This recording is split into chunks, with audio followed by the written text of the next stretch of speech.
Hello friends, welcome to Honey GS classes. May 19, 20, 21, 22 Sunday వరకు daily current affairs. మనకి first వస్తే GST council మీద supreme court సంచలనమైన తీర్పు ఇచ్చింది. సో అది ఆ కేస్ నేమ్ ఏంటి? Mohit minerals versus union of India 2022. So మనకి ఏదైనా ఒక సంచలనమైన తీర్పు ఇచ్చినట్లయితే, రాజ్యాంగంలో ఉన్న ఆర్టికల్స్కి విరుద్ధంగా తీర్పు ఇచ్చినట్లయితే ఆ కేస్ నేమ్ మనం గుర్తుపెట్టుకోవాల్సి ఉంటుంది. ప్రశ్న ఏమని వస్తుంది? ఇటీవల జిఎస్టీ కౌన్సిల్ యొక్క నిర్ణయాలు కేవలము సలహాపూర్వకము, కేంద్ర రాష్ట్ర ప్రభుత్వాలు కట్టుబడి ఉండనవసరం లేదు అని చెప్పేసి ఏ కేసులో తీర్పు ఇచ్చింది? సో మన కేసు నేమ్స్ 4 వస్తాయి, అందులో ఇది answer. Mohit minerals versus union of India 2022. వాస్తవంగా ఈ కేసులో గుజరాత్ హైకోర్టు ఫస్ట్ తీర్పు ఇచ్చింది. ఈ గుజరాత్ హైకోర్టు తీర్పుని సుప్రీంకోర్టులో సవాల్ చేస్తే సుప్రీంకోర్టు అనేది గుజరాత్ హైకోర్టు యొక్క తీర్పుని సమర్థించింది.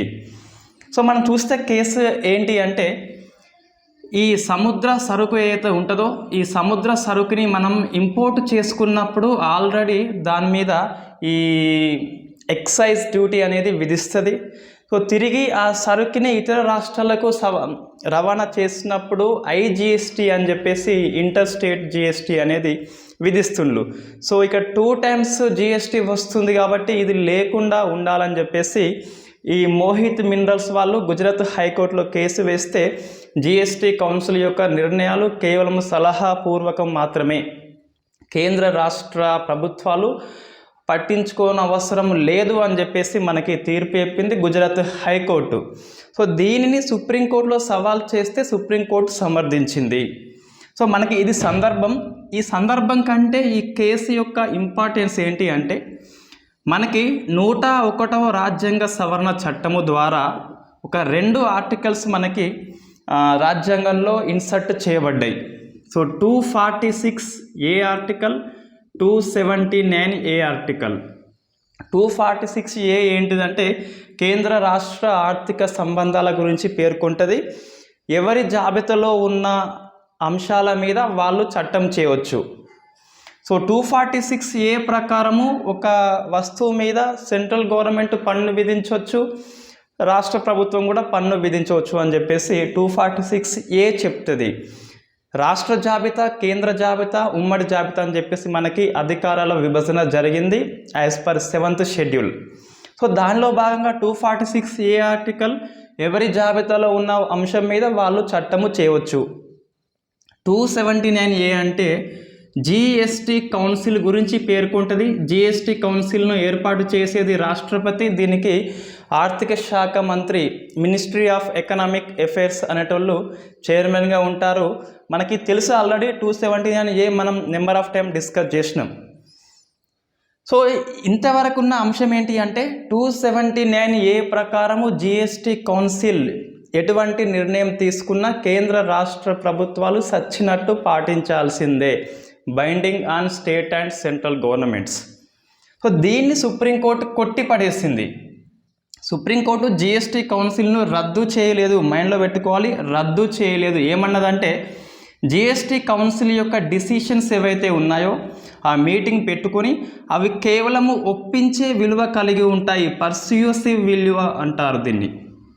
సో ఒప్పించే విలువ అంటే దీన్ని రాజ్యాంగ పరిభాషలో సో పర్స్యూసివ్ వాల్యూ అని చెప్పేసి పిలుస్తాం. Not binding on central and state government. ఒప్పించే విలువ అంటే కేవలము సలహాపూర్వకం అని చెప్పేసి చెప్పింది. సో వీటిని పాటించవచ్చు, పాటించకపోనవచ్చు అని చెప్పేసి వెరీ ఫస్ట్ టైం చెప్పింది. మనకి ఇన్ని రోజులు చూస్తే జిఎస్టీ కౌన్సిల్ యొక్క నిర్ణయాలు శిరోధార్యము అంటే కంపల్సరీ పాటించాల్సిందే, రైట్. ఇంకేం చెప్పిందంటే, ఈ జిఎస్టీ కౌన్సిల్ ఏంటిది? ఒక ఎగ్జిక్యూటివ్ కాన్స్టిట్యూషనల్ బాడీ, ఒక అడ్మినిస్ట్రేటివ్ బాడీ అనేది శాసనసభలని ఓవర్ రైడింగ్ చేయొద్దు. శాసనసభ అంటే కేంద్రము, రాష్ట్ర ప్రభుత్వాలు శాసనసభలో చట్టాలు చేస్తాయి. అంటే ఒక అడ్మినిస్ట్రేటివ్ బాడీ అనేది లెజిస్లేచర్ని డామినేట్ చేయొద్దు అనే యాంగిల్లో ఈ తీర్పు చెప్పింది. సో మనకి జిఎస్టీ కౌన్సిల్ ఏమైనా రద్దు అంటే రద్దు కాదు, ఇక మీదట కొంచెం ఈ జిఎస్టీ కౌన్సిల్ యొక్క డిసిషన్స్ అనేది రాష్ట్రాలు పాటించకపోనువచ్చు. ఇది మనకి మైండ్లో పెట్టుకోవాలి. 2017 జూలై 1న మనకి జిఎస్టీ అనేది అమల్లోకి వచ్చింది. 5 ఇయర్స్ వరకు ఈ రాష్ట్ర ప్రభుత్వము ఎటువంటి నష్టమైతే పోతుందో జిఎస్టీ అమల్లో అటువంటి నష్టాన్ని సెంట్రల్ గవర్నమెంట్ భర్తీ చేస్తుంది. సో మనకి 5 ఇయర్స్ అంటే జూలై 1 వస్తుంది కాబట్టి ఇక మీదట ఆ నష్టాన్ని సెంట్రల్ గవర్నమెంట్ ఇవ్వదు. కాబట్టి ప్రాబ్లం ఏంటి అంటే ఈ సుప్రీంకోర్టు తీర్పు ఆధారంగా రాష్ట్ర ప్రభుత్వాలు జిఎస్టీని పట్టించుకోకపోవచ్చు. సో ఇది మనకి జిఎస్టీ కౌన్సిల్ మీద ఈ Mohit minerals versus union of India కేసులో తీర్పు అండి. సో జిఎస్టీ కౌన్సిల్ని రద్దు చేయలేదు. జిఎస్టీ కౌన్సిల్ ఒక అడ్మినిస్ట్రేటివ్ బాడీ, శాసనసభలని ఓవర్ రైడింగ్ చేయొద్దు. ఇక మీదట జిఎస్టీ కౌన్సిల్ యొక్క డిసిషన్స్ను సెంట్రల్ అండ్ స్టేట్ గవర్నమెంట్ పట్టించుకోవద్దని చెప్పేసి చెప్పింది. రైట్, ఇది మనకి మోహిత్ మినరల్స్ వర్సెస్ కేసు అన్నట్టు. నెక్స్ట్ సిర్పుర్కర్ కమిషన్ ఇది రిపోర్ట్ ఇచ్చిందండి. సుప్రీంకోర్టుకి రిపోర్ట్ ఇస్తే సుప్రీంకోర్టు ఈ రిపోర్ట్ని హైకోర్టుకి, తెలంగాణ హైకోర్టుకి నివేదించింది. సో సిర్పుర్కర్ కమిషన్ ఏంటి అంటే మనకి 2019 నవంబర్లో ఈ దిశ, సో అమ్మాయి పేరు మనము ఇది ఒరిజినల్ నేమ్ కాదు, మనం పెట్టిన పేరు అంటే ఈ వాడుక పేరు ఏంటి అంటే దిశ, నిర్భయ, దిశ, ఇవన్నీ ఒరిజినల్ నేమ్స్ కాదు. రైట్, ఈ దిశని రేప్ అండ్ మర్డర్ చేస్తారు ఒక 4 దుండగులు. సో వాళ్ళని 2019 డిసెంబర్లో పోలీసులు ఎన్కౌంటర్ చేస్తారు. ఆ ఎన్కౌంటర్ మీద, దిశ యొక్క ఎన్కౌంటర్ మీద సుప్రీంకోర్టు నియమించిన కమిషన్ ఏదైతే ఉందో అది సిర్పుర్కర్ కమిషన్ అని చెప్పేసి పిలుస్తాం. ఇది సెంట్రల్ గవర్నమెంట్ నియమించలేదు. మనకి 4 ఆప్షన్లో స్టేట్మెంట్ రూపంలో ప్రశ్న వచ్చినప్పుడు వస్తుంది. సిర్పుర్కర్ కమిషన్ రూపొందించింది ఎవరు అంటే సుప్రీంకోర్టు. ఈయనే చీఫ్ జస్టిస్, ఒక జస్టిస్ సుప్రీంకోర్టు ఇంతకుముందు, ఇంకొక 2 సభ్యులు ఉంటారు. ఒకలేమో కార్తికేయన్, సిబిఐ మాజీ ఆఫీసర్. నెక్స్ట్ రేఖా అని చెప్పేసి రేఖా ప్రకాష్, బాంబే మాజీ జస్టిస్. ఈ ముగ్గురు కలిసి రిపోర్ట్ ఇస్తారు. ఏంటి అంటే ఎస్, ఈ ఎన్కౌంటర్ అనేది బూటకపు ఎన్కౌంటర్ అంటే, సో వాళ్ళు పోలీసులు ఏమన్నారు అంటే వాళ్ళు మా మీద కాల్పులకి తెగబడితే మేము ప్రాణ రక్షణ కోసం వాళ్ళని చంపేసామని చెప్పేసి ఆ పోలీసులు చెప్పడం జరిగింది. దీన్ని ఖండించింది సిర్పుర్కర్ కమిషన్. ఈ పోలీసుల మీద హత్యాయత్నం కేసు బనాయించమని చెప్పేసి సుప్రీంకోర్టుకి అయితే రిపోర్ట్ ఇచ్చింది. సుప్రీంకోర్టు ఏమన్నది అంటే ఎస్, ఇక మీదట ఈ సిర్పుర్కర్ కమిషన్ యొక్క రిపోర్ట్ని హైకోర్టు విచారణ చేస్తుంది, నిజాలు చెప్తుందని చెప్పేసి హైకోర్టుకి నివేదించింది. రైట్, ఇప్పుడు హైకోర్టులో కేసు అనేది నడుస్తూ ఉంటుంది ఇక ఈ కమిషన్ రిపోర్ట్ మీద. ఒకవేళ ప్రూఫ్ అయినట్లయితే పోలీసుల మీద చర్యలు తీసుకుంటారు కంపల్సరీ. ఇది మన కరెంట్ అఫైర్స్ అండి. కరెంట్ అఫైర్స్ కమిషన్ ఏంటి, సభ్యులు ఎవరు, ఏ అంశం మీద కమిషన్ ఎవరు నియమించారని చెప్పేసి, ప్రజెంట్ స్టేటస్ ఏంటి కేసు అనేది. నెక్స్ట్ ఈ అంశం లింకప్లో కొన్ని అంశాలు మనకి తెర మీదకి వస్తాయి. ఏంటిదంటే so rule of law versus rule by gun. మన దేశంలో ఆర్టికల్ 21 అనేది ప్రాథమిక హక్కుల్లో పొందుపరచబడింది. Right to live and liberty అని చెప్పేసి పిలుస్తాం. జీవించే హక్కు రాజ్యాంగం ప్రాథమిక హక్కుల్లో ప్రసాదించింది. ఈ ఆర్టికల్ 21 ప్రకారము చట్టము చేత నిర్ధారించబడ్డ పద్ధతి తప్పించి ఇంకో పద్ధతిలో వ్యక్తి యొక్క ప్రాణానికి హాని తలపెట్టద్దు. కేవలం చట్టం ద్వారా మాత్రమే తలపెట్టాల్సి ఉంటుంది. సో ఇది రూల్ ఆఫ్ లా అండి. రూల్ ఆఫ్ లాలో ఏముంది, ఆర్టికల్ 21 ఉన్నది. Only procedure established by law, ఒక లా ఉంటుంది. లా ప్రకారము ఒక వ్యక్తి యొక్క ప్రాణానికి హాని తలపెట్టవచ్చు. ఇక్కడ కోర్టులు అనేవి ఆ న్యాయ ప్రక్రియ ద్వారా అతనికి ఉరిశిక్ష అనేది విధించవచ్చు, అలా ప్రాణాన్ని తీయవచ్చు.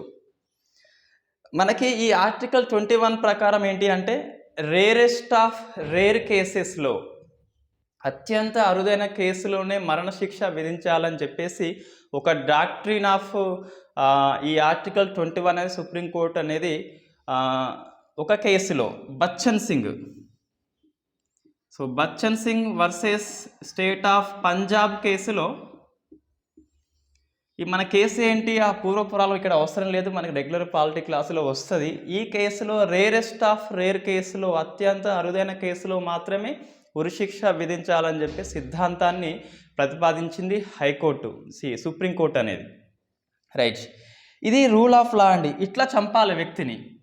రూల్ బై గన్ అంటే ఇది తుపాకీ ద్వారా చంపు అని చెప్పేసి, తుపాకీ ద్వారా పరిపాలన చేయాలని చెప్పేసి ప్రజాస్వామ్యంలో ఉండదు.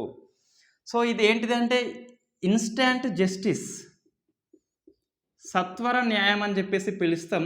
సో పోలీసులు చట్టాన్ని తమ చేతుల్లోకి, తమ గన్లోకి తీసుకోవడం అని చెప్పేసి, ఇది ప్రజాస్వామ్య దేశాలలో ఇటువంటివి ఎక్కువ మనం చూడం జనరల్గా చూస్తే.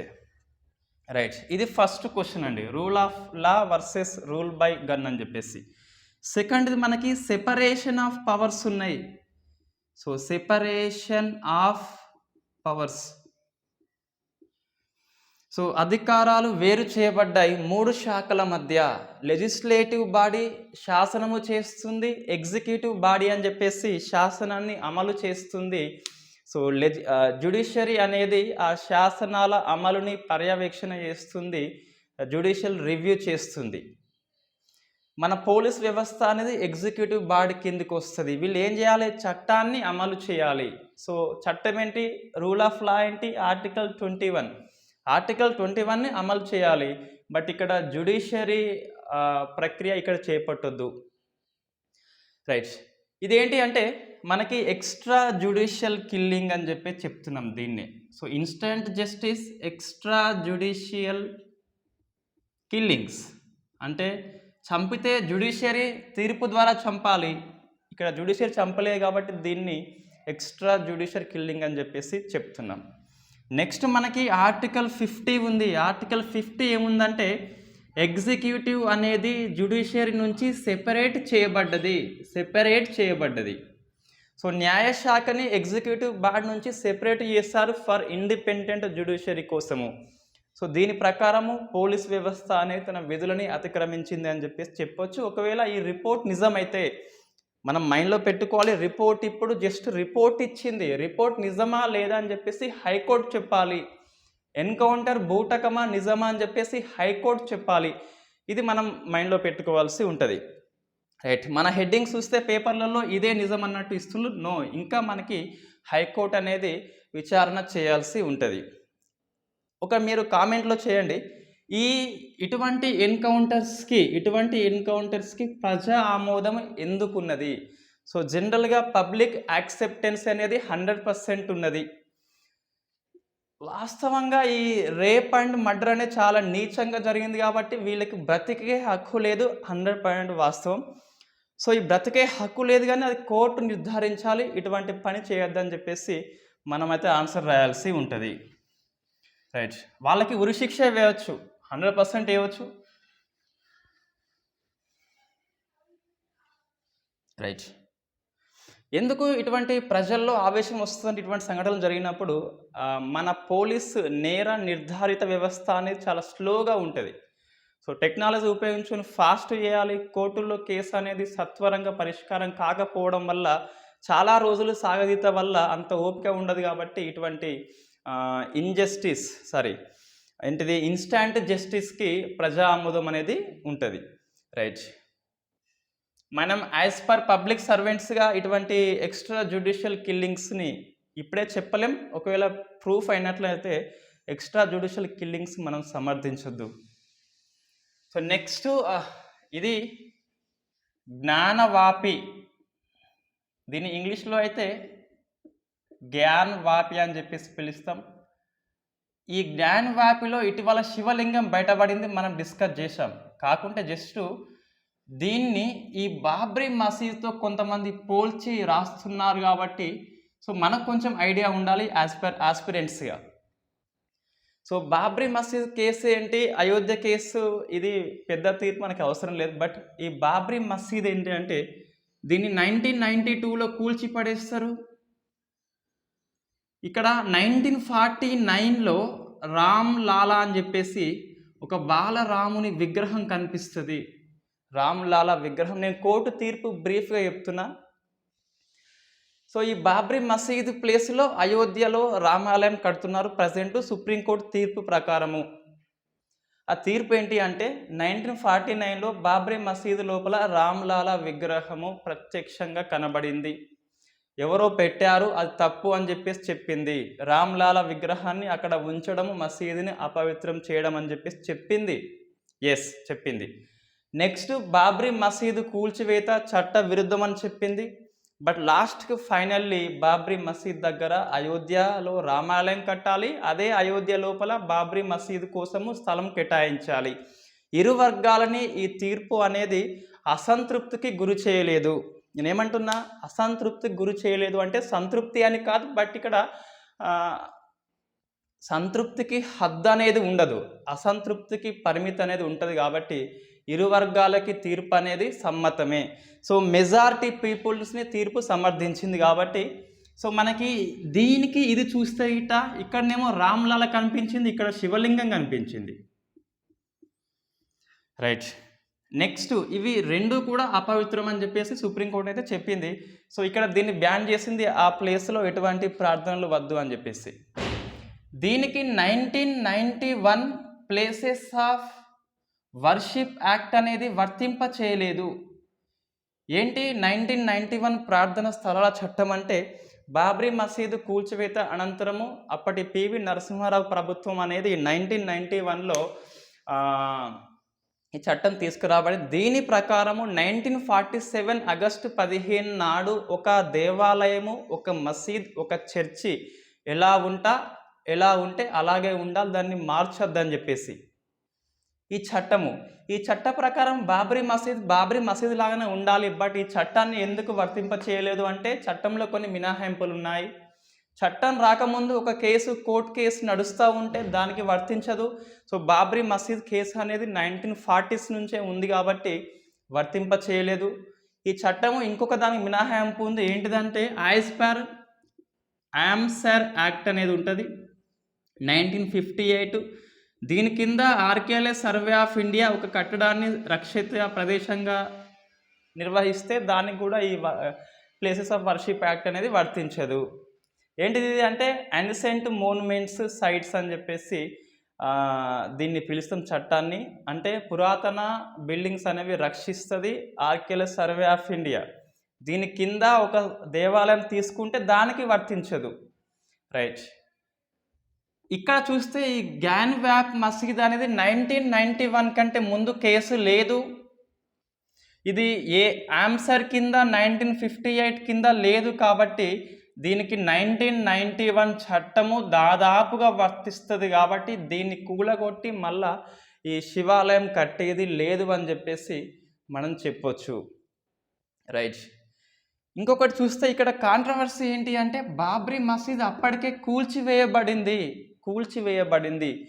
కాబట్టి ఈజీగా తీర్పు చెప్పేందుకు ఆస్కారం వచ్చింది. ఇక్కడ కూల్చివేత లేదు. జ్ఞానవాపి పక్కపొంటి విశ్వనాథ ఆలయం ఉన్నది కాశీలో, అది డిఫరెన్స్ అండి. ఇక్కడ చూస్తే 1991 ప్లేసెస్ ఆఫ్ వర్షిప్ యాక్ట్ వర్తిస్తలేదు. ఎస్ ఇక్కడ వర్తిస్తుంది. డిఫరెన్సెస్ చూస్తే బాబ్రీ మసీద్ లేదు, అక్కడ శిథిలమై అయిపోయింది 1992లో. ఇక్కడ గ్యాన్ వ్యాపి మసీద్ ఉన్నది. ఒకవేళ తీర్పు సమయంలో 2018లో ఈ బాబ్రీ మసీదు కూల్చివేత జరగకుంటే ఏమై వచ్చేవో చెప్పని అది మనకి డౌట్ ఇక్కడ. రైట్.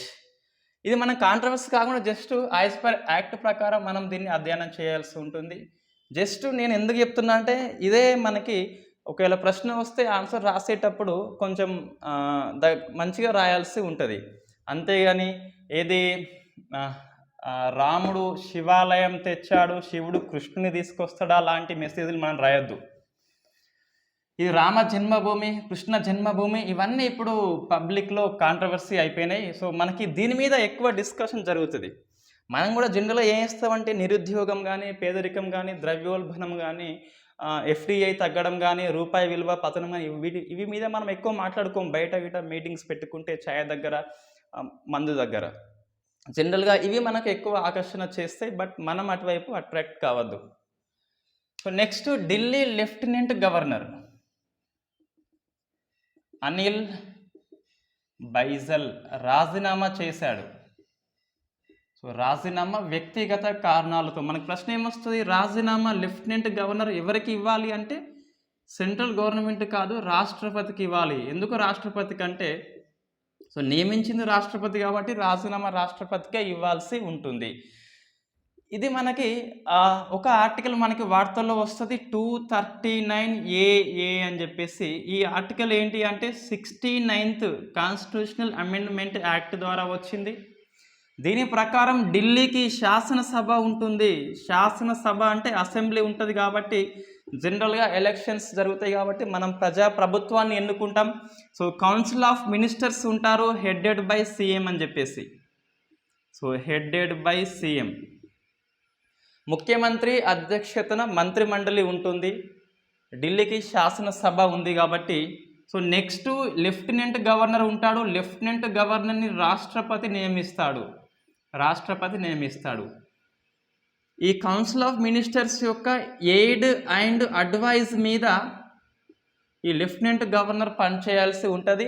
శాసనసభకి అన్ని సర్వ హక్కులు ఉంటాయి. ఒక రాష్ట్రం యొక్క శాసనసభకి ఏ హక్కులు ఉంటాయో ఢిల్లీ అసెంబ్లీకి అవే హక్కులు ఉంటాయి. ఒక 3 అంశాలు మాత్రం మనకు మినహాయింపు ఉంటుంది.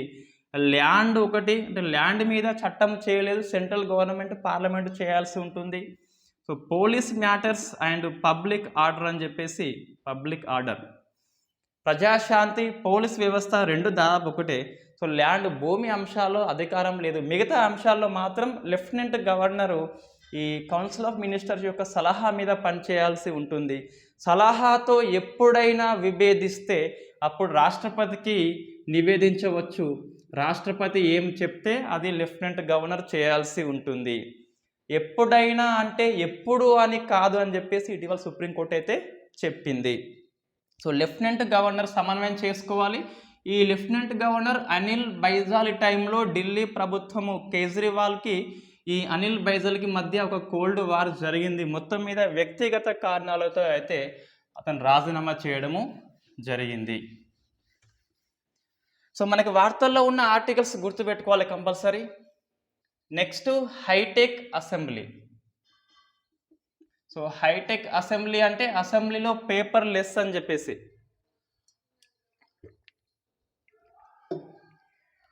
ఇది paperless assembly in India సెకండ్ది అండి, యూపీ సెకండ్ది. సో ఫస్ట్ ఏంటి అంటే మనం డిస్కస్ చేసాం ఆల్రెడీ రీసెంట్లీ జనవరి నుంచి. నాగాలాండ్ మనకి ఇండియాలో ఫస్ట్ పేపర్ లెస్ అసెంబ్లీ. మొత్తం మీద ఆన్లైన్లో డాక్యుమెంట్ రూపంలో డిస్కషన్స్ జరుగుతాయి. ఒక బిల్లు ప్రవేశపెట్టినప్పుడు అందరికీ ఆ ట్యాబ్స్ ఇస్తారు, ట్యాబ్స్లో బిల్లు పంపిస్తారు. సో పేపర్ లెస్ అసెంబ్లీ అంటే ఫస్ట్ నాగాలాండ్, ఇప్పుడు ప్రజెంట్ ఎవరు అంటే UP. Next inter state council, అంతర్రాష్ట్ర మండలిని ఏర్పాటు చేశారు. సో మనం ఆల్రెడీ ఈ అస్సాం మేఘాలయ సరిహద్దు ఒప్పందం దగ్గర డిస్కస్ చేసినాం.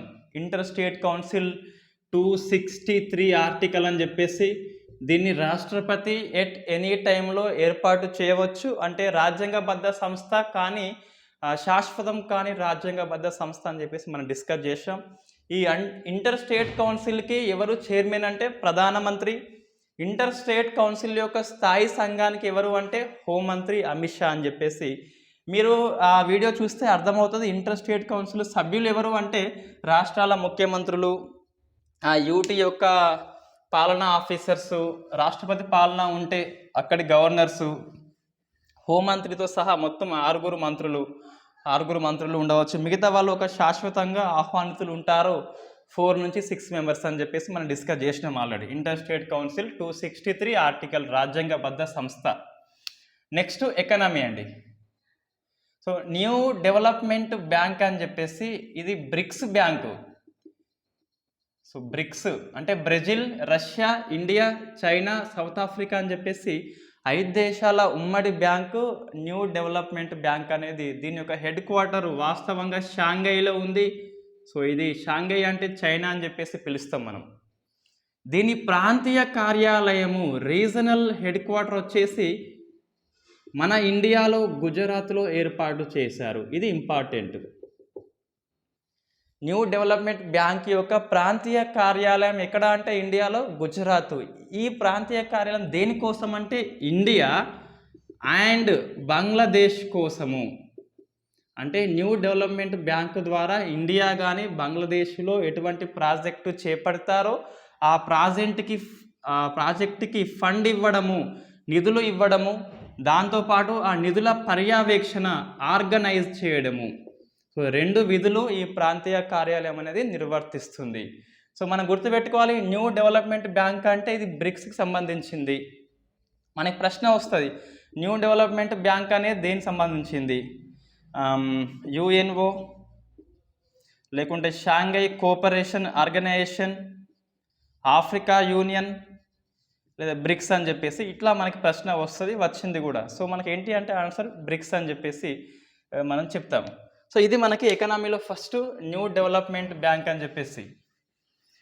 నెక్స్ట్ ఎఫ్డిఐ అనేది, సో ఎఫ్డిఐ రికార్డు సృష్టించింది ఎంత అంటే 2021-22 ఎకనామిక్ ఇయర్లో $83.57 బిలియన్ అండి. ఇంతవరకు ఇండియా ఇండిపెండెన్స్ వచ్చినప్పటి నుంచి ఒక ఎకనామిక్ ఇయర్లో ఇన్ని $1 బిలియన్ ఎప్పుడూ రాలేదు. ఆల్ టైమ్ రికార్డు ఎఫ్డిఐ యొక్క ఇన్ఫ్లోలో, ఎఫ్డిఐ ప్రవాహంలో 2021-22 ఎకనామిక్ ఇయర్లో ఇదే అత్యధికం అని చెప్పేసి మనకు రికార్డు సృష్టించింది. ఇటువంటి రికార్డు వచ్చినప్పుడు నెంబరింగ్ కంపల్సరీ గుర్తుపెట్టుకోవాలి. సో 83.57. మనం దీంట్లో చూస్తే ఎక్కువ వచ్చింది మనకి సింగపూర్ నుంచి అండి. సో ఫస్ట్ మనకి సింగపూర్ నుంచి వచ్చింది, సెకండ్ యుఎస్ఏ నుంచి వచ్చింది, థర్డ్ వచ్చేసి మారిషస్ నుంచి వచ్చింది. సో మొదటి 3 దేశాలు ఎఫ్డిఐ ఇన్ఫ్లో ఇంటూ ఇండియా అంటే first Singapore, USA and Mauritius అని చెప్పేసి మనం ఎకనామీలో ఈ గ్రూప్ 2 రాస్తే ఈ ఎఫ్డిఐ ఈ ద్రవ్యము బ్యాంకింగ్ మనకి లేదు కాబట్టి మనకి అవసరం లేదు. బట్ గ్రూప్ 1 రాస్తే ప్రిలిమ్స్లో ఉంటుంది, మెయిన్స్లో ఉంటుంది. అక్కడ దీన్ని మనం అప్డేట్ చేసుకోవాల్సి ఉంటుంది కంపల్సరీ, అఫీషియల్ రిపోర్ట్ కాబట్టి మనం అప్డేట్ చేసుకోవాలి. సో సింగపూర్, యుఎస్ఏ, మారిషస్ అండి. ఒకసారి మనము రంగాల వారిగా చూస్తే ఈ కంప్యూటర్, సాఫ్ట్వేర్ అండ్ హార్డ్వేర్ అని చెప్పేసి అది ఎక్కువ. సో కంప్యూటర్, సాఫ్ట్వేర్ అని చెప్పేసి అది ఎక్కువ. సెకండ్ చూస్తే మనకి సేవల రంగం అని చెప్పేసి ఉన్నది. ఇట్లా మన రంగాల వారీగా, దేశాల వారీగా, రాష్ట్రాల వారీగా చూస్తే కర్ణాటక అనేది ఎక్కువ ఉన్నది. సెకండ్ మహారాష్ట్ర అని చెప్పేసి, ఢిల్లీ అని చెప్పేసి ఉన్నది. సో రాష్ట్రాల వారీగా, దేశాల వారీగా, రంగాల వారీగా ఎఫ్డిఐ ఇన్ఫ్లో చూడాల్సి ఉంటుంది. $83.57 బిలియన్ అండి. So FDI foreign direct investment అంటాం. ఎఫ్పిఐ వేరు, ఎఫ్ఐఐ అని చెప్పేసి వేరు ఉంటుంది. స్టాక్ మార్కెట్లో పెడితే అది ఎఫ్ఐఐ అవుతుంది. రైట్. దీనికి ఎందుకు ఎక్కువైందంటే ఎఫ్డిఐ పాలసీ పట్ల గవర్నమెంట్ అనేది ఫేవర్గా ఉంది. ఇటీవల ఎల్ఐసిలో 20%ని మనకి ఈ ఆటోమేటిక్ రూట్ ద్వారా అనుమతించింది కాబట్టి ఎక్కువ ఎఫ్డిఐ అనేది మనకి వచ్చింది. రైట్. నెక్స్ట్ యుఎన్ఓ అనేది ఇండియా యొక్క జీడిపిని ఫైనాన్షియల్ ఇయర్ 2022లో 6.4గా పేర్కొన్నది. 6.4 అని చెప్పేసి. సో ఫైనాన్షియల్ ఇయర్ 2023లో 6%గా పేర్కొన్నది. ఇదే టైంలో వరల్డ్ చూస్తే గిట్ట ప్రపంచాన్ని 3.1గా పేర్కొన్నది. ఈ 3 మనం గుర్తుపెట్టుకోవాలంటే 100%, ఎందుకంటే రిపోర్ట్ ఇచ్చింది యుఎన్ఓ కాబట్టి.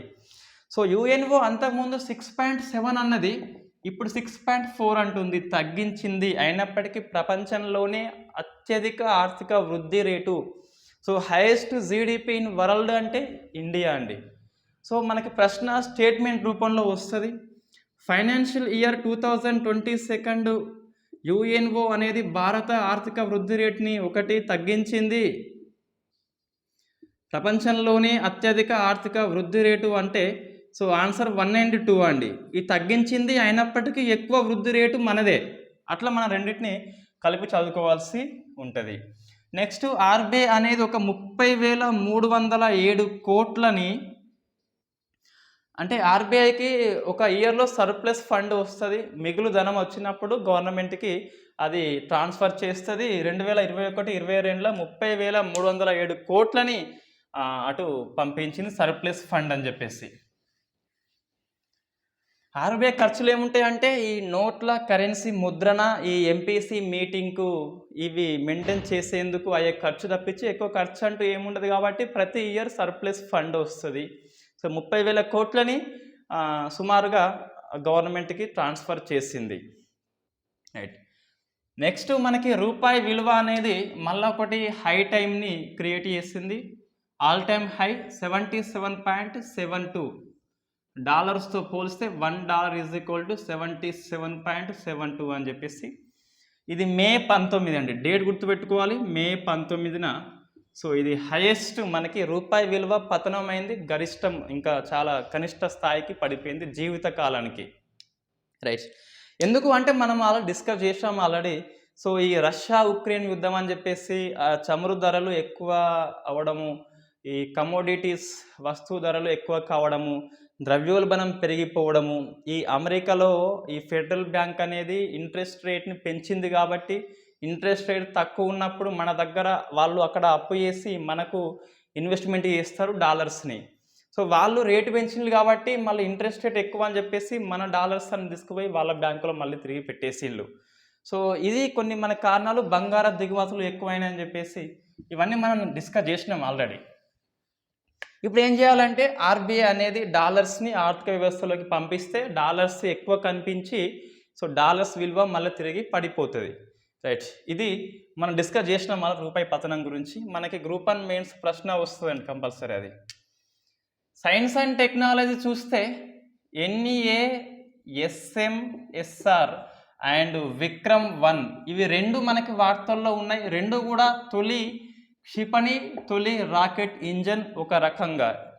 ఫస్ట్ చూస్తే సో, ఏది నెవీ యాంటీ షిప్ లేదా నావెల్ యాంటీ షిప్ మిస్సైల్ అని చెప్పేసి షార్ట్ రేంజ్. దీని పేరే నావెల్ యాంటీ షిప్ మిస్సైల్. అంటే ఒక షిప్‌ని విధ్వంసం చేస్తది షార్ట్ రేంజ్. ఇది దేశీయంగా రూపొందించిన మొట్టమొదటిది అండి. ఏంటి మొట్టమొదటిది అంటే ఆఫ్ షోర్. సో, ఆఫ్ షోర్ అంటే ఏంటి అంటే సముద్రపు ఒడ్డున ఉండి సముద్రంలో ఉన్న షిప్‌ని, పెట్రోలింగ్‌కి వచ్చిన షిప్‌ని కూల్చిపడేసే రకంలో ఇది ఫస్ట్‌ది. సో, నావెల్ యాంటీ షిప్ అంటున్నా. ఇది వాటర్ అనుకుంటే ఇది శత్రువుల క్షిపణి. మనది బయట ఉండి దీన్ని కాల్చి పడేస్తుంది. ల్యాండ్ బేస్డ్ క్షిపణి అండి ఇది ఎక్కువ. సో, దీన్ని మనకి ఒడిస్సాలోని బాలాసోర్లో ఇంటిగ్రేటెడ్ టెస్ట్ రేంజ్ నుంచి సీ కింగ్ హెలికాప్టర్ నుంచి ప్రయోగించారు. ఇది ప్లేసు, ఇదేమో ప్రయోగించిన హెలికాప్టర్, ఇదేమో క్షిపణి అండి. రైట్. ఇది డిఆర్డిఓ అనేది రూపొందించింది మనకి. సో, ఈ దేశీయంగా మొట్టమొదటి ఆఫ్ షోర్ క్షిపణి, ఫస్ట్ ల్యాండ్ బేస్డ్ క్షిపణి అని చెప్పేసి. ఇది షార్ట్ రేంజ్ పరిధి అంటే కేవలం 55 కిలోమీటర్ల పరిధి వరకే పనిచేస్తుంది. ఇది సబ్సోనిక్ స్పీడ్ అండి. సబ్సోనిక్ అంటే ధ్వని వేగం కంటే తక్కువ వేగంతో ప్రయాణిస్తుంది. సో, సబ్సోనిక్ అంటే 0.8 మ్యాక్ అని చెప్పేసి దీన్ని పిలుస్తాం. సో, మనకి ప్రశ్న వస్తుంది ఎన్ఏఎస్ఆర్ సంబంధించి సరి అయింది ఏంటి అంటే, సో, షార్ట్ రేంజ్ పరిధి, స్వల్ప వ్యవధి ప్లస్ సబ్సోనిక్ స్పీడ్ అని చెప్పేసి పిలుస్తాం. విక్రమ్-1 అంటే ఇది స్కై రూట్. స్కై రూట్ అని ఒక హైదరాబాద్లో startup company, space startup company. మన హైదరాబాదు స్కై రూట్ అని చెప్పేసి ఇది రాకెట్ ఇంజన్ అండి. రాకెట్ ఇంజను ఏంటిది అంటే ఘన ఇంధనం. ఇది ఘన ఇంధనం అని చెప్పేసి. సో, ఏంటిదంటే దేశీయంగా రూపొందించబడ్డ తొలి ప్రైవేట్ రాకెట్ ఇంజన్ ఎవరిది అంటే విక్రమ్-1 పేరు. సో, రూపొందించింది స్కై రూట్ అనే ఒక అంకుర సంస్థ, startup company, space startup company మన హైదరాబాద్లో ఉంటుంది. సో, ఇది ఘన ఇంధనాన్ని తయారు చేసింది. మొత్తం 3 దశల్లో ఉంటుంది రాకెట్ అనేది. సో, 1, 2, 3 3 కూడా ఘన ఇంధనమే ఇవి. సో, 3వ దశకి అప్పర్ స్టేజ్కి అబ్దుల్ కలాం అనేది పేరు పెట్టడం జరిగింది. రాకెట్ ఇంజనానికి పెట్టలేదు. ఈ రాకెట్ ఇంజన్లో ఉన్న 3వ ఘనపు దశకి అప్పర్ స్టేజ్కి ఈ అబ్దుల్ కలాం అనే పేరు పెట్టడం జరిగింది. ఇది నాగపూర్ నుంచి దీన్ని ప్రయోగిస్తారు ఈ రాకెట్ ఇంజనాన్ని. సేమ్ ఇంతకుముందు స్కై రూట్ అనేది ధావన్ 1 సతీష్ ధావన్ అని చెప్పేసి ధావన్ 1ని ప్రయోగించింది. ఇది ప్రైవేట్ రంగంలో తొలి క్రయోజెనిక్ ఇంధనం అండి. తొలి cryogenic rocket engine. Cryogenic means అతి శీతల ఉష్ణోగ్రత. ధావన్ 1. విక్రమ్ 1 అంటే ఏంటంటే ఘన ఇంధనము, ఇదేమో ద్రవ ఇంధనం అని చెప్పేసి పిలుస్తాం, క్రయోజెనిక్. రైట్, ఇవి మనకి వార్తల్లో ఉన్న క్షిపణులు, ఉపగ్రహాలు. దేశీయంగా ఫస్ట్ ప్రైవేటును ఆఫ్ షోర్ సముద్రపు ఒడ్డు నుంచి దాన్ని అటాక్ చేస్తుంది, సముద్రంలో ఉన్నప్పుడు కూడా అటాక్ చేస్తుంది. 2 రకాలు పనిచేస్తుంది, NASM అని చెప్పేసి. నెక్స్ట్ ఫేమస్ నేషనల్ తెలుగులో జాతీయ జీవ ఇంధన విధానము 2008ని సవరణ చేశారు. సవరణ అంటే మనకు కొన్ని కొత్తగా వస్తాయి, ఆ కొత్తగా ఏమొస్తాయి అని చెప్పేసి అధ్యయనం చేయాల్సి ఉంటుంది. సో గవర్నమెంట్ పాలసీ అని చెప్పేసి మన సిలబస్లో ఉన్నది. గ్రూప్ 1 ప్రిలిమ్స్ లేదా SI గ్రూప్ 2లో కూడా ఉన్నది. ప్రభుత్వ విధానం అంటే ఇది ఇంధన విధానం అని చెప్పేసి పిలుస్తున్నాం. దీనిలో ఏముంది అంటే సో ఇథనాల్ బ్లెండింగ్ ప్రోగ్రామ్ అనేది 2030 కల్లా 20% పెట్రోల్లో కలపాలి ఇథనాల్ని. ఇది ఇంతకుముందు. దీన్ని కొత్తగా 2025 నుంచి 26కి తగ్గించారు. 5 years కిందికి తగ్గించారు. ఇథనాల్ బ్లెండింగ్ ప్రోగ్రామ్ అంటే పెట్రోల్లో 20% ఇథనాల్ కలపాలి, 2030 కల్లా సాధించాలి ప్రతి పెట్రోల్ బంకులో. ఇప్పుడు దీని ఏషన్లు 25 నుంచి 26కి తగ్గించిండ్లు. అది ఫస్ట్ది. ఈ లాభం ఏంటిదంటే మనకి ముడి చమురు దిగుమతి చేసుకుంటున్నాం కాబట్టి మన ఫారెన్ కరెన్సీ మొత్తం దానికే వెళ్ళిపోతుంది. సో ఇథనాల్ని కలిపితే కొద్దిగా తగ్గిపోతుంది కాబట్టి అది ఒకటి. పర్యావరణానికి ఆ పెట్రోల్ అనేది కాలుష్యం చేస్తుంది, ఇది కొద్దిగా హాని చేయదని చెప్పేసి చెప్తున్నాం. ఒకటి విదేశీ మారక ద్రవ్యం సేవ్ అవుతుంది, పర్యావరణం అనేది హితం అవుతుంది అని చెప్పేసి మనం రాయొచ్చు. సెకండ్ది ఆయిల్ మార్కెటింగ్ కంపెనీ ఏవైతే ఉన్నాయో అవి ఈ చెరుకు నుంచి వచ్చి ఇథనాల్ను కొన్నప్పుడు ఈ చెరుకు వాళ్ళకి 21 daysలో అన్ని బిల్స్ అనేవి క్లియరెన్స్ చేయాల్సి ఉంటుంది. 21 days లోపలే చేయాలి. ఇది చెరుకు పరిశ్రమకి బూస్ట్ అని చెప్పేసి మనం చెప్పొచ్చు. స్వదేశీ పరిశ్రమలకి ఇది ఒక ప్రోత్సాహంగా పనిచేస్తుంది. అది సెకండ్ మార్పు అండి. ఇంతకుముందు 6 months ఉండే, 21 daysకి తగ్గించిండ్లు. నెక్స్ట్ ఈ ఇథనాల్ సోర్స్ అనేది విస్తరించబడింది. సో ఇంతకుముందు ఏంటిది మనకి చెరుకు ఉన్నది, ఇది మెయిన్ సోర్సు, దీన్ని విస్తరించిండ్లు. ప్రశ్న వస్తుంది ఇక్కడ నుంచి కంపల్సరీ. తీపి జొన్న నుంచి తయారు చేయొచ్చుట, తీపి జొన్న స్వీట్ సోర్గం అని చెప్పేసి పిలుస్తాం. ఇంకా మొక్కజొన్న నుంచి కూడా బంగాళదుంప, విరిగిన బియ్యము నూకలు అని చెప్పేసి విరిగిన బియ్యము. ఇంకోటి సరుగుడు నుంచి సరుగుడు. సో వీటి నుంచి మనం తయారు చేయవచ్చు. అంటే ఇథనాల్ యొక్క సోర్స్ అనేది ఎక్స్టెండ్ చేయబడ్డది, విస్తరించబడ్డది అని చెప్పేసి చెప్తున్నాం. ఫోర్త్ది ఇండియా అనేది ఇప్పుడు ఈ ఎనర్జీని అంటే ఈ ఇంధనాన్ని అనేది ఇంపోర్ట్ చేసుకుంటుంది.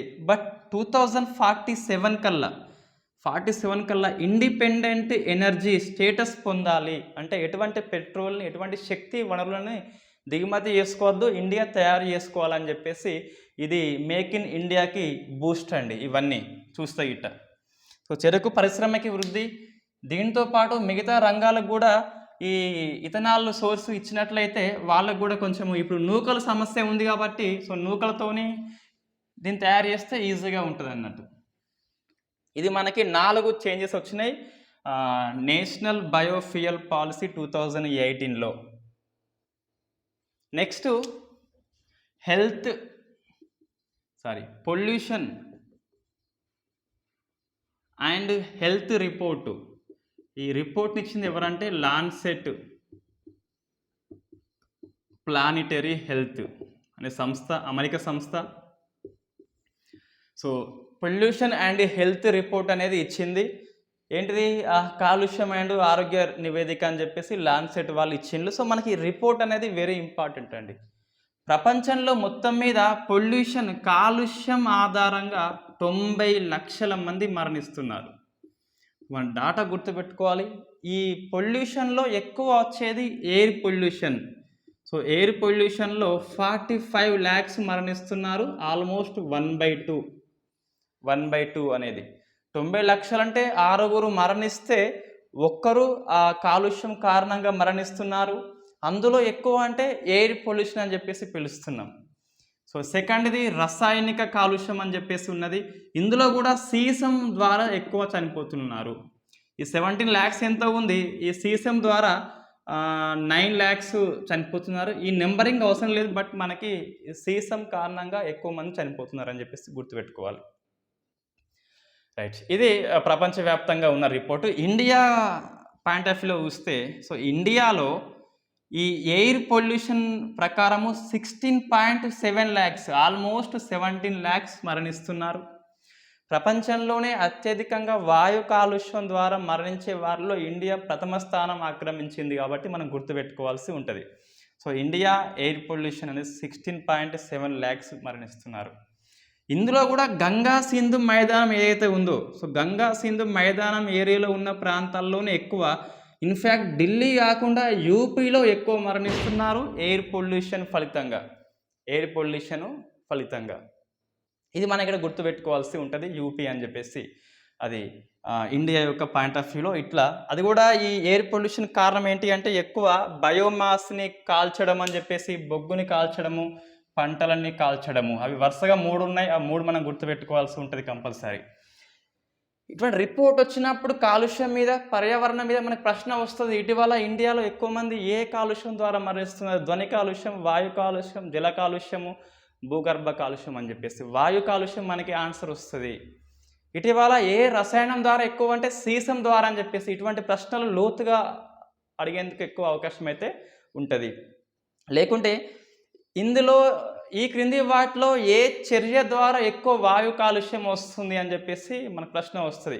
బయోమాస్ ఇంధనాన్ని కాల్చడము, బొగ్గు కాల్చడము, పంటలను కాల్చడము, వాహనాల పొగ అని చెప్పేసి వస్తుంది. ఏంటి అంటే బయోమాస్ని కాల్చడం. యాజ్ పర్ రిపోర్ట్ ప్రకారం మనకి అదే ఉంది.